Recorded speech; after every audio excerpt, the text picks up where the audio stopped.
Now turn to Section 1. A conversation between a psychiatrist in the medical centre of the college and a new student. First, you have some time to look at questions 1 to 4.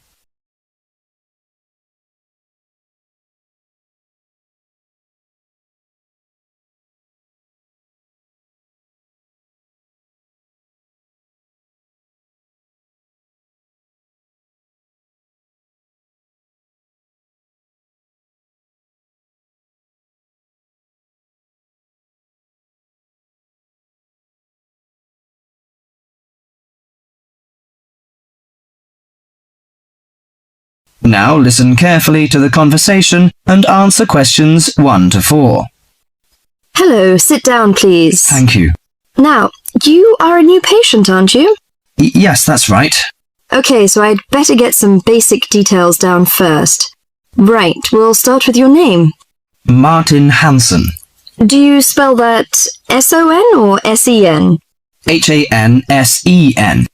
Okay, and you're a first-year student? Yes, I am. Study in? Electronics, actually. I hope you enjoy it. Thanks. And your address? 2805 Hesperian Avenue, Hayward. 2805 and Hesperian. Yes, that's Hesperian. Hayward, Hayward. And your phone number? 734-246-55.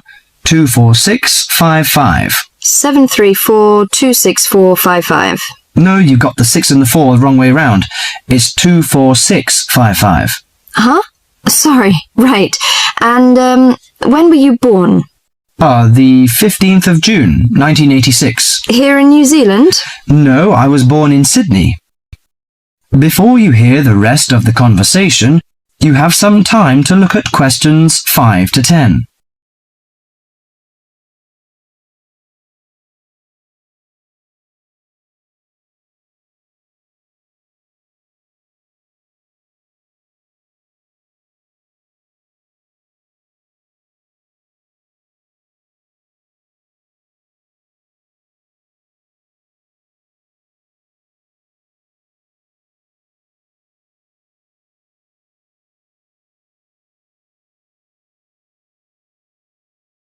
Now listen to the conversation and answer questions 5 to 10. Good. So, what's your problem? Well, frankly, I wonder whether it is a problem.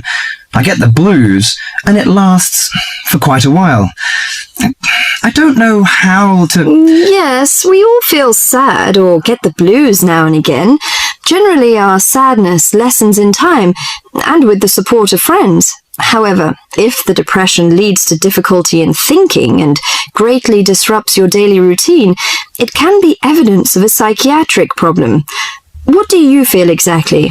I always feel sad and worthless. I find it hard to fall asleep and wake up early in the morning. How long has it lasted? Nearly half a month. Do you feel fatigue or loss of energy? Or you may have lost interest or pleasure in usual activities? Yes, sometimes. At first I thought I could overcome it by myself, but I failed, and I'm so glad that you came here. It seems that you are suffering mild depression from your symptoms. Depression? Yes, I feel depressed sometimes. But why would I... Depression may occur as a result of biochemical changes in the body. Alcohol, amphetamines, cocaine, and LSD can bring on depression. Those who have a family history of depression usually have a greater risk of depression. Sometimes the worrying changes in life can lead to depression. I see. I had a really bad breakup of a love relationship. It makes me feel hopeless. Do you think I need some treatment? Yes.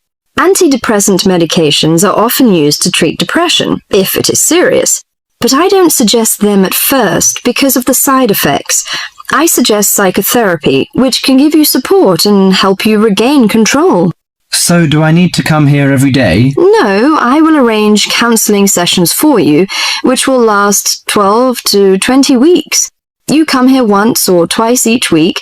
The psychotherapy is directed at helping you gain insight and understanding about events in your life.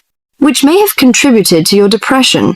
With growing insight, you can often learn more effective ways of coping with your feelings and changing your behavior. What can I do to take care of myself? Well, at first you should do some physical exercises on a regular basis, at least 3 times a week. How is your food? Do you eat well? Yes, I think so. I eat at my homestay family. Good. Find a hobby or a positive recreational activity to participate in once or twice a week. I know it's difficult for you, though. When you feel it's hard to overcome the depression, come to the counselling session. Remember, ask for help if the load is too heavy to handle. Yes, I'll try. So, when will my counselling session begin? I'm going to arrange that for you. That is the end of part 1. You now have half a minute to check your answers.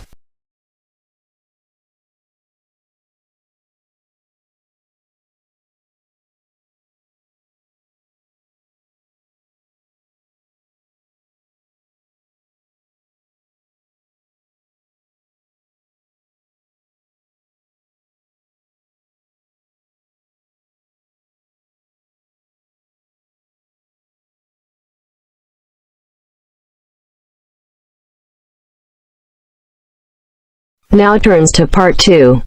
Part 2. You are going to hear a talk given by Madeline. She is going to introduce the recreational facilities on campus and in town. First, you have some time to look at questions 11 to 16.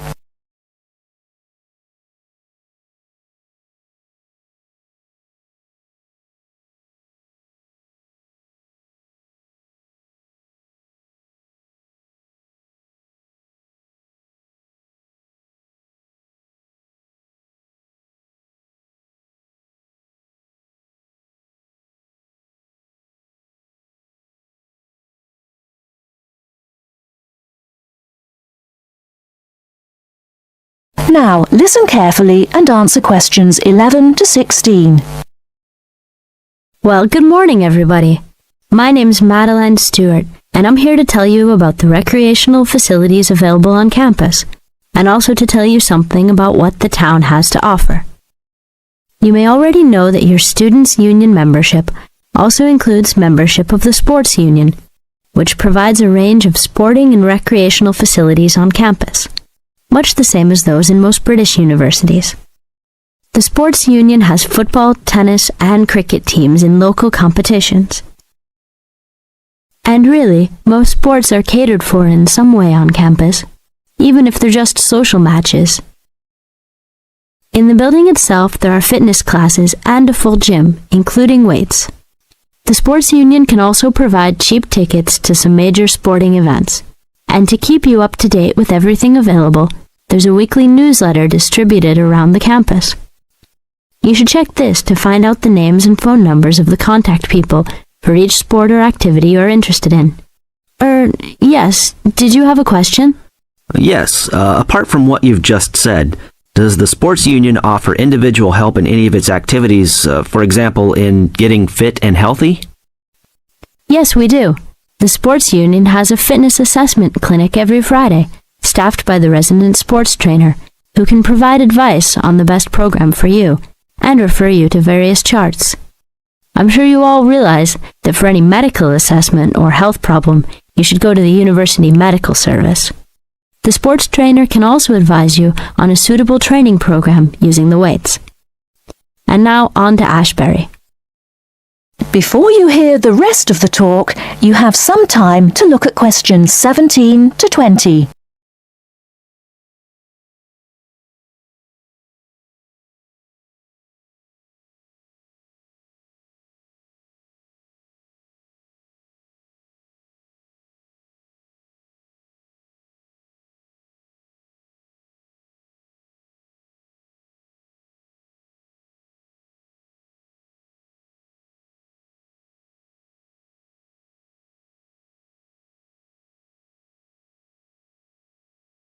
Now listen and answer questions 17 to 20.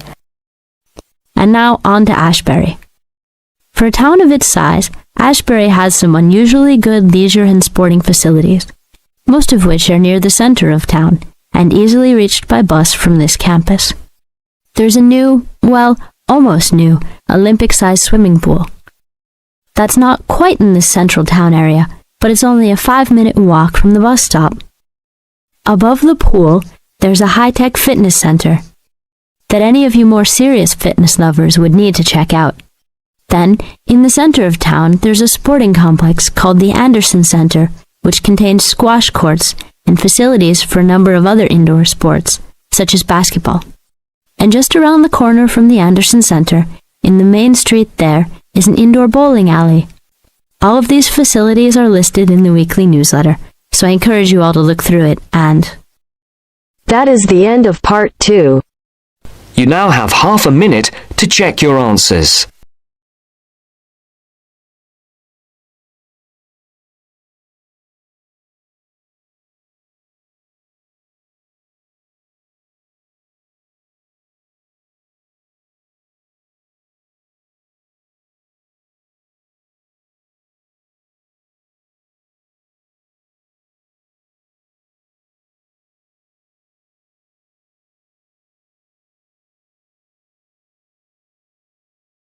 Now turn to section 3.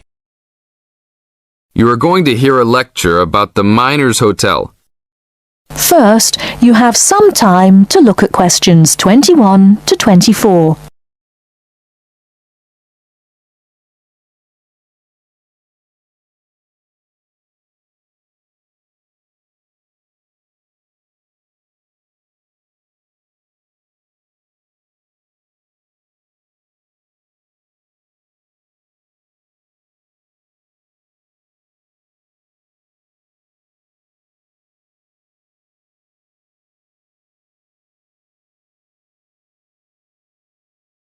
Now, listen carefully and answer questions 21 to 24. Good evening and welcome to the Miner Hotel. We are pleased to have you as our guest. I will give you a brief information session to tell you everything you need to know to make this a pleasant stay. The Miner Hotel was built in the 1850s, during the Gold Rush period, also nicknaming our state the Golden State. People from all over the country and even from other countries came to seek their fortune here in these hills, creating cities overnight. In this city, many Gold Rush hotels soon opened up. This particular hotel was built in 1851, but was destroyed during an earthquake. It was rebuilt in 1995 to recreate the feel of the Gold Rush, complete with articles and actual photographs from during the 1850s. Our hotel is divided into 2 buildings, one called the Gold Tower and the other is named the Fortune Tower. You will be staying in the Fortune Tower on the 25th floor, complete with great views of the city. Your room is the best room in the hotel, complete with private living room and hot tub. Here is your room card. On the card it will say FT, meaning Fortune Tower. On the bottom of the card it will say 2515. The 25 stands for the 25th floor, and the 15 stands for the 15th room on that particular floor. Before you hear the rest of the talk, you have some time to look at questions 25 to 30.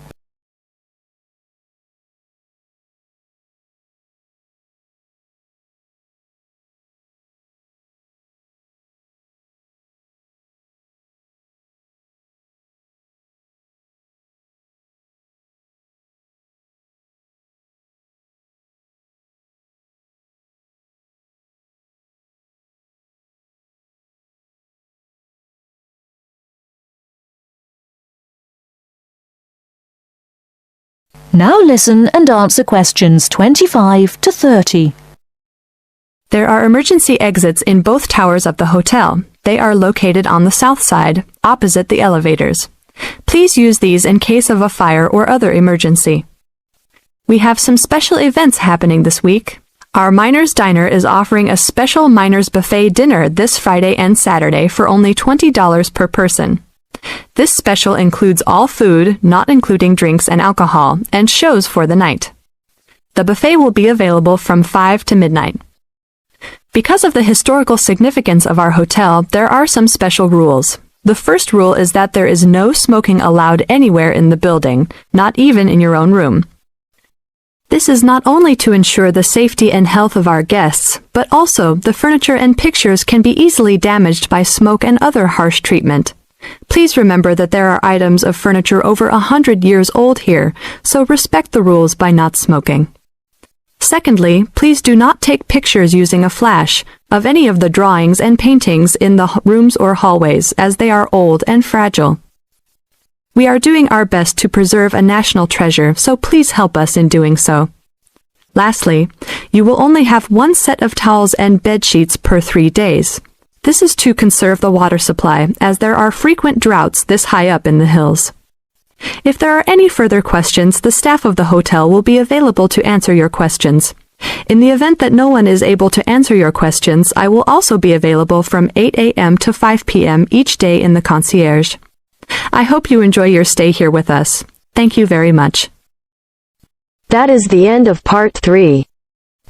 You now have half a minute to check your answers.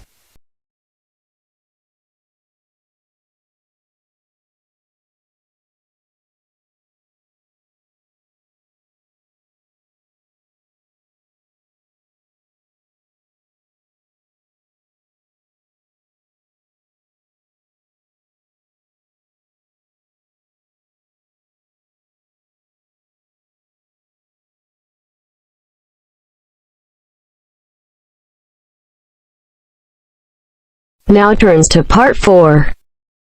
Part 4. You'll hear a program on the city of Brisbane. First, you have some time to look at questions 31 to 40.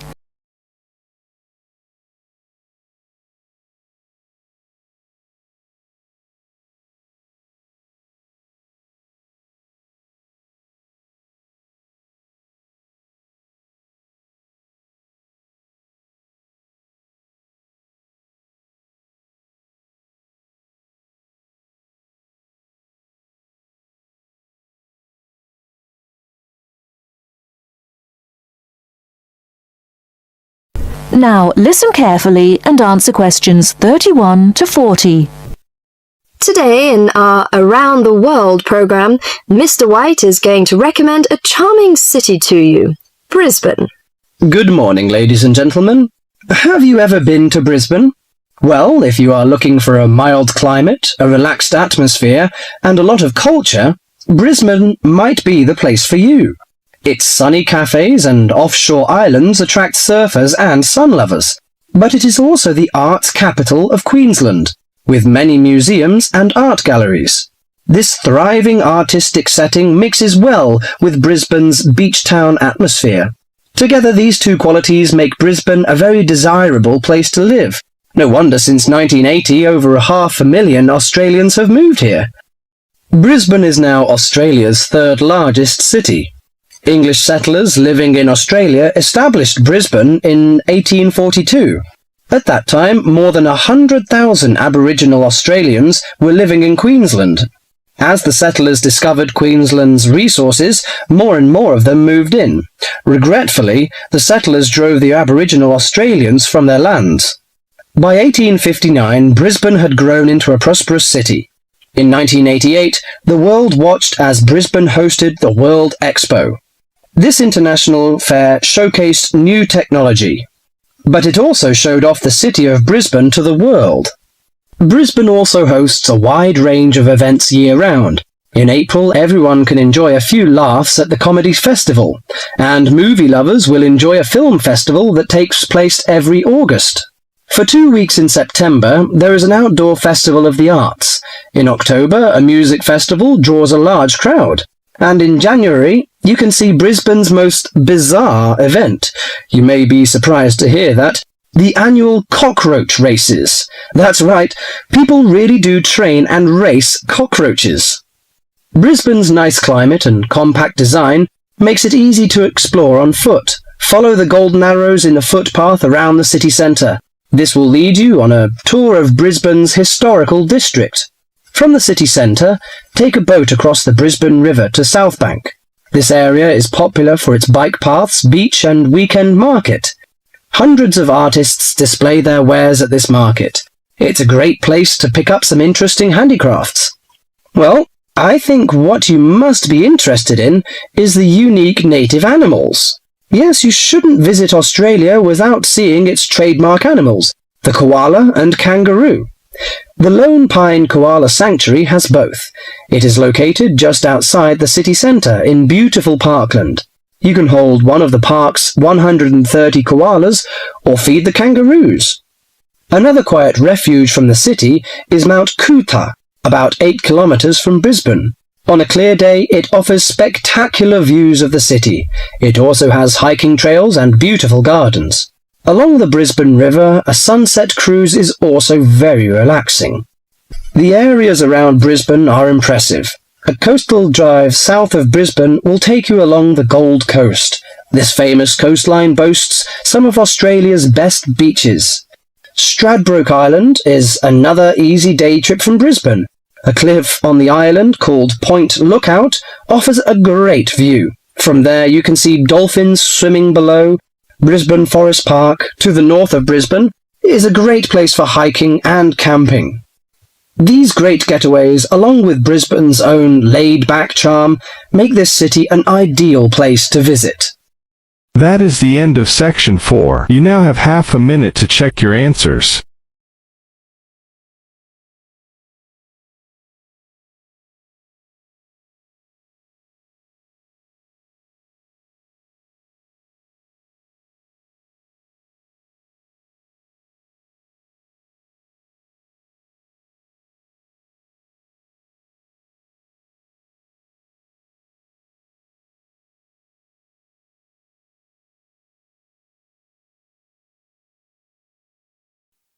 Give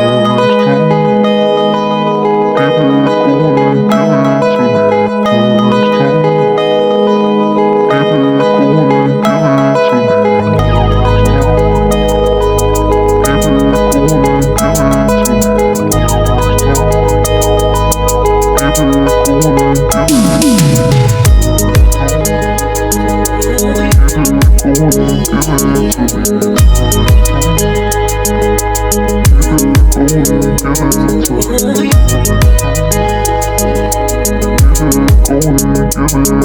to me.